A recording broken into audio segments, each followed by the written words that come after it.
Hi everybody, and welcome back to another episode of the Cuttlebug Challenge Fab Friday TV.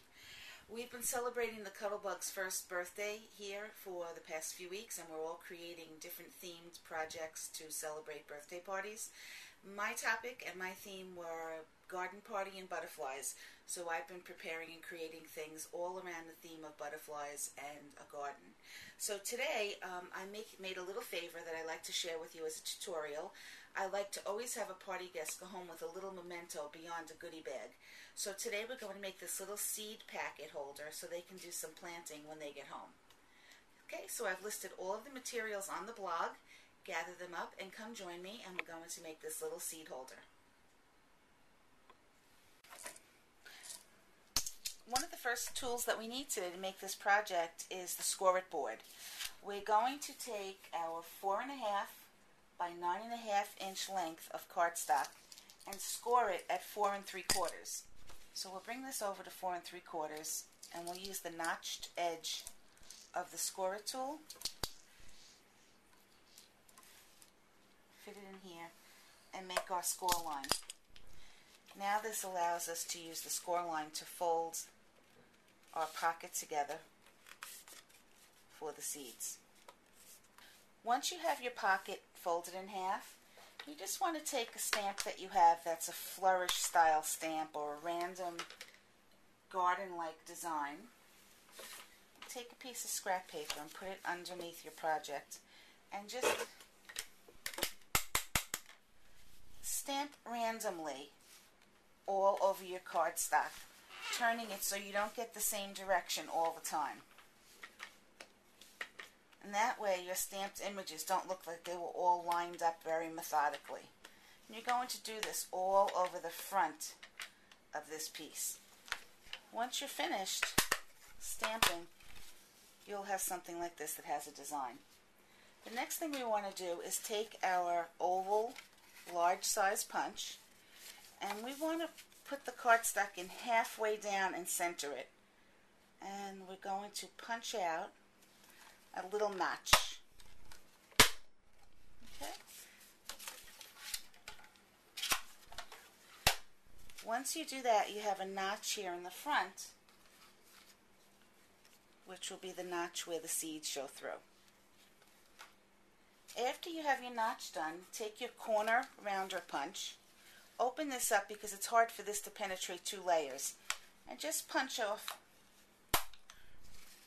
the front corners to round them, and then do the same with the back corners, the back upper corners.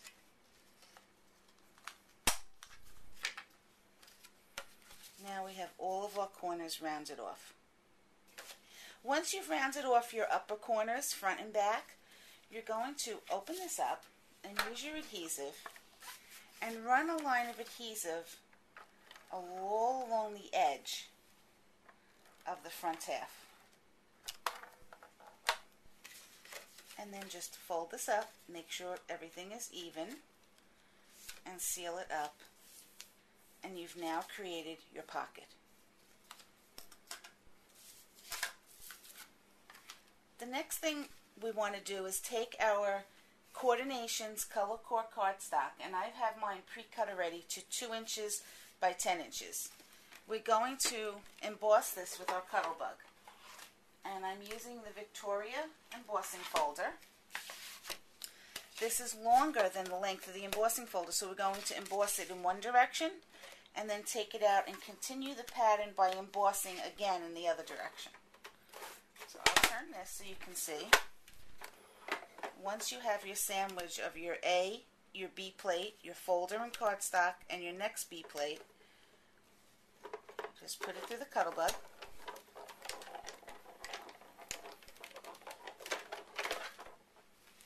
Now, if you look, only half of this is embossed.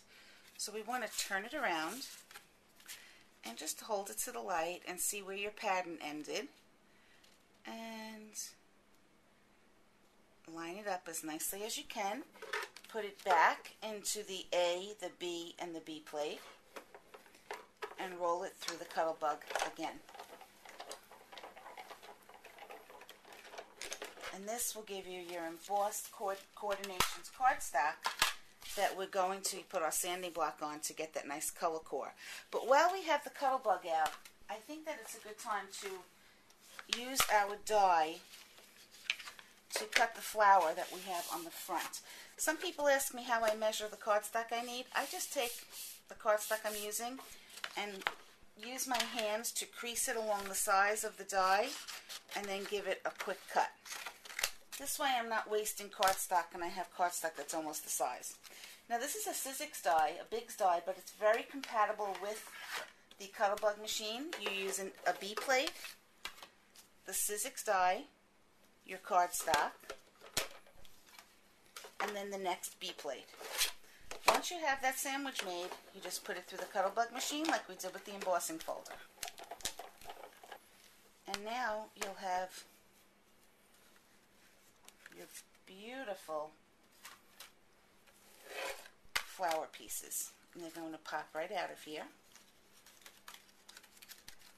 Okay, we're not using the centers for this flower, so we can discard those little round buttons that come off the middle.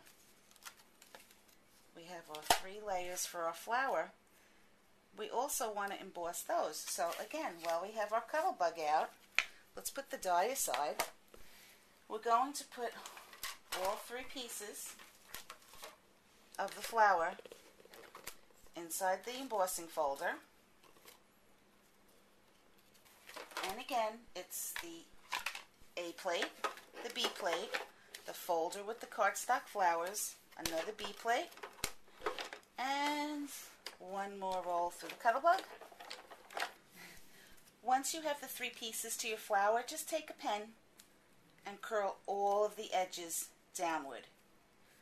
This is so that your flower will remain raised on the front of the seed pocket. Okay, we have all of our leaves. See how they have a little arch to them? We're going to put them aside for a moment. And we're going to take a piece of scratch paper and the embossed coordinations cardstock, and we're going to start to sand this to reveal the color core. You can see as I'm rubbing the sanding block on here, the color core is starting to reveal itself. Okay, now that we have our coordinations cardstock all sanded to reveal the color core, we're going to take the pocket again, just lay this across the front, center it, turn it over, give it a crease along the sideline, and another crease on the other side, and that gives you a band all around the pocket. You're going to adhere this with some adhesive to hold it in place. And now we're ready to put our flower on the front of the card. Adhere the flower with some large glue dots.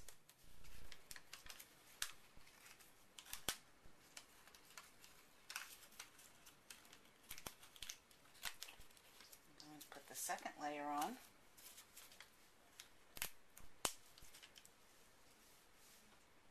You want to stagger the flowers because that's how it's going to look like it's full.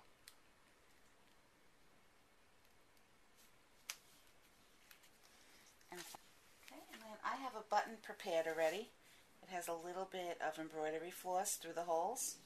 Again, I'm using a large glue dot on the back of the button and placing that in the center of the flower. One of the last little things we want to do is we want to take some pretty printed paper that matches our color theme, and I'm using a small butterfly punch. I have 2 butterflies.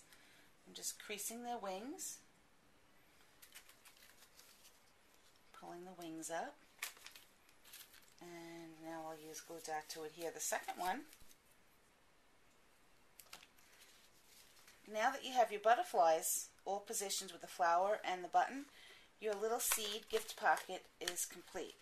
You can just open the pocket and slide your little seed packets in. This pocket can hold 2. And now you have a nice little party favor